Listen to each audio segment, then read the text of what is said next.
muhasabah itu dimulai cara berpikir. Makanya di sini sebetulnya teks ini supaya dapat barokahnya Ihya, ini kitab yang disenangi para habaib, para ulama. Sebetulnya teks di muhasabah itu redaksinya gini ya, yang lengkap lah. Hasibu anfusakum qabla an tuhasabu wa zinuha qabla an tuzanu wa tahayya'u lil ardil akbar. Jadi ada kata wazinu, jadi ukur. Perilaku Anda ini diukur, ditakar. Misalnya kita sebagai suami kan ya punya hal-hal yang kita tidak ideal. Cara wong Jawa mesti pesek. Cara rezeki ya pas-pasan ya. Dan kita juga kalau makanya agak boleh tanya istri begini, apa saat cinta pertama Anda? Pasti Anda kecewa. Orang jadi istri hanya korban terakhir itu. Sudah. Karena orang kalau ngelamar kemana-mana gak jadi istri itu pasti korban terakhir gitu. Jarang istri pilihan pertama, jarang. Ayo semua yang nikah ya. Rata-rata itu pilihan Anda pertama Pak, dari sekian ditolak di mana-mana terus. Ya perempuan terakhir. Kamu juga korban terakhir gitu. Itu wali-wali dulu kalau ngandani kita itu sederhana. Antal ini masyhur diceritakan Habib Zain bin Sumit dalam kitab Al-Manhajus Sawi. Antalam tajid min nafsika kullama turid. Fa kaifa turidu min ghairika kullama turid. Kamu yang ingin ideal saja, kamu tidak menemukan pada diri kamu untuk menjadi ideal. Kamu kan ingin ganteng, ingin punya uang banyak, ingin perilaku Anda sempurna. Anda saja yang punya keinginan tidak bisa mewujudkan keinginan Anda sendiri. Fakifa turidu min ghairika ma turid. Jadi antalam tajid min nafsika kullama turid. Fakifa turidu min ghairika kullama turid. Kamu yang punya keinginan saja. Misalnya saya ingin punya uang banyak, perilaku saya selalu benar, gak pernah salah. Loh, saya yang ingin saja dengan diri saya, gak bisa untuk benar terus. Kok kamu berharap orang lain selalu benar? Jadi antalam tajid ya sama. Kalau kamu menuntut istri kamu itu ramah, neriman, apa kamu neriman sama wajah istri Anda gitu? Engkau ya pola neng dinti jajaki sana jajaki, kamu sendiri tidak pernah apa. Jadi itu nasihat yang luar biasa. Antalam tajid min nafsika kullama turid, fa kaifa turidu min ghairika kullama turid. Kamu mau menghormati semua orang? Enggak mau kan? Kemudian Anda berharap semua orang menghormati kamu. Kamu tidak ingin kan orang lain semua menghujat kamu. Sementara kamu enak aja menghujat orang. Makanya Rasulullah SAW luar biasa ketika bikin kaidah sosial. La yu'minu ahadukum hatta yuhibba li akhihi ma yuhibbu li nafsihi. Jadi kalau ukuran iman itu sederhana. Kalau sesuatu itu baik, nyaman bagi Anda ya bayangkan itu pada teman Anda. Misalnya Anda bangun tidur sudah acak-acakan, nggak punya uang, utang jatuh tempo, kan nggak ingin ketemu orang. Ya kamu jangan bertamu ke jenis ini karena dengan kamu yang alami juga nggak siap ketemu orang. Makanya ada Habib Alim itu dilapuri sama seseorang. Beb, dulu teman saya itu ketika saya kaya itu sering main ke saya. Setelah saya miskin, mereka tidak main ke saya. Kata Habib itu bagus, sunau begitu itu bagus. Coba kalau kamu dulu kaya, teman kamu main kan kamu gaya. Di rumah ada makanan, bisa hormat kamu. Setelah kamu miskin jadi buruh manol di pasar atau buruh bikin botol, teman kamu datang, malu enggak kamu? Mendingan enggak datang gitu. Akhirnya baru, oh ya alhamdulillah kalau gitu.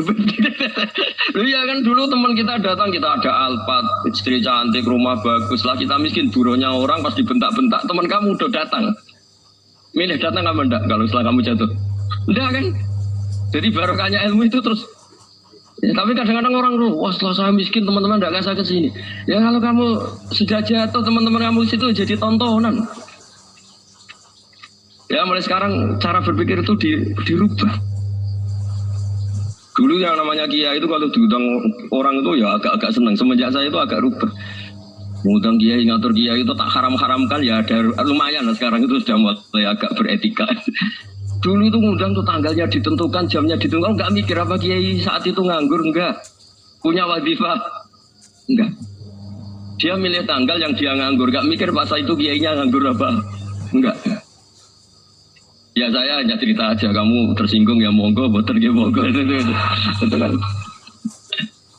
Jadi saya mohonlah supaya tadi saya juga matur ke Habib Ahmad. Jadi untuk orang merasa ikut sunnah Rasul itu gampang sekali kata saya Muhammad. Dulu Nabi berpakaian ala daerahnya. Kalau mikot ya pakai mikotu baladi. Karena Nabi orang Madinah dan beliau berdomisili di Madinah, ya misalnya mikotnya dari Bir Ali. Jadi kalau Anda orang kawasan Tanim mau umroh ya dari Tanim, misalnya kawasan Jirona ya dari Jirona. Artinya apa? Kamu ngambil mikot karena Nabi mikot misalnya dari Bir Ali, bukan berarti kamu harus seperti Nabi di Bir Ali, kamu orang Mekah, misalnya kamu orang Tanim, orang ya harus dari mikot itu apa? Baladi. Sama, makanya di fikih-fikih itu kalau teknik anak, Nabi orang Arab, halawiyatnya kurma ya kurma. Kalau orang Jawa sedegan, semua bodoh-bodoh. Ya bodoh-bodoh manis.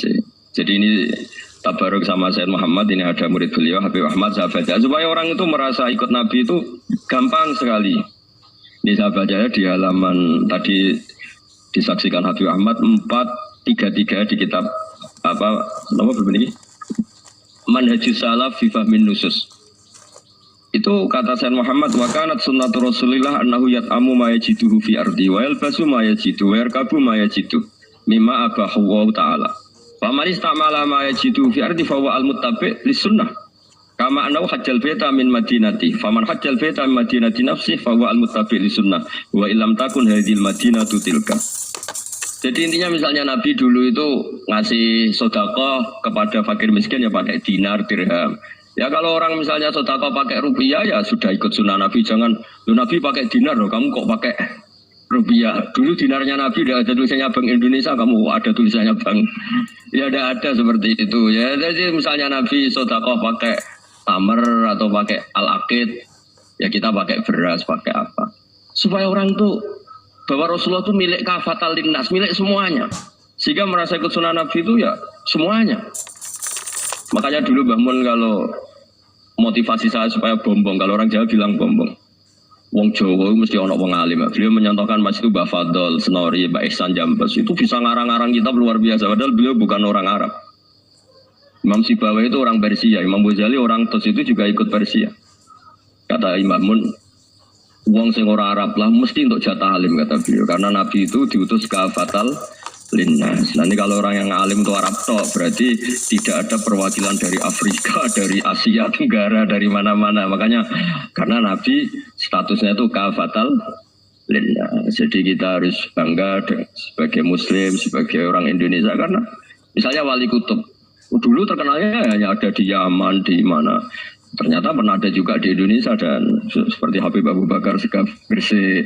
Jadi ya artinya kan tetap orang Indonesia meskipun beliau zuriyah Rasul kan ya sudah orang apa?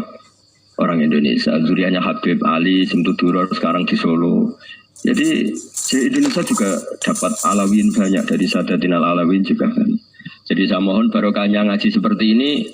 Melihat orang lain tuh gampang, bayangkan tuh kalau anak kamu. Makanya Nabi, nanti kalau nggak percaya lihat di Hikam nomor 15 di kitab saya itu. Di situ dijelaskan oleh Hikam, jangan-jangan semangat Anda pada orang yang maksiat, pada orang yang keliru supaya dihukum itu karena kebetulan itu udah anak Anda, itu udah keluarga Anda. Coba kalau itu keluarga. Makanya kalau saya guyonan di Jogja itu, ada pembantu mecahkan piring terus dimarahi majikannya. Saya mesti guyon gitu, pasti itu pembantunya tidak cantik. Kok bisa Gus? Andai kan cantik dan kamu senang mecahno piring satu, piring 1000 ora iso ngamuk kowe. Ternyata ngamuknya itu karena mecahkan piring apa karena plus tidak cantik? Coba jawab para lelaki nih. Kamu marah sama orang maksiat tuh karena maksiat, karena plus itu udah anak Anda. Bayangkan kalau itu anak. Itu hebatnya Rasulullah SAW. Karena kita yang salah pun kadung umatnya, Nabi tetap ngasih fasilitas syafaati li ahlil kabair min ummati. Kayak apa baiknya Nabi? Tidak ikut maksiat tapi ikut fasilitasi ngasih syafaat. Loh kalau li ahlil ibadah kan wajar. Nabi ketika ini syafaati li ahlil kabair min ummati. Ya karena tadi logika yang dibangun Rasulullah itu logika yang luar biasa. Kita semangat orang lain kena hukuman itu karena kita tidak punya ra'fah, tidak punya rahmah. Coba kalau Rasulullah yang bil mukminina raufur rahim, semangatnya itu mendoakan supaya tobat, mendoakan diampuni.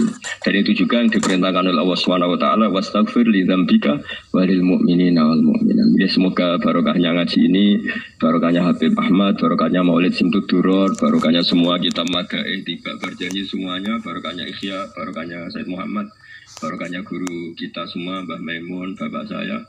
Kita ini mengikuti manhaj, ya, mengikuti apa?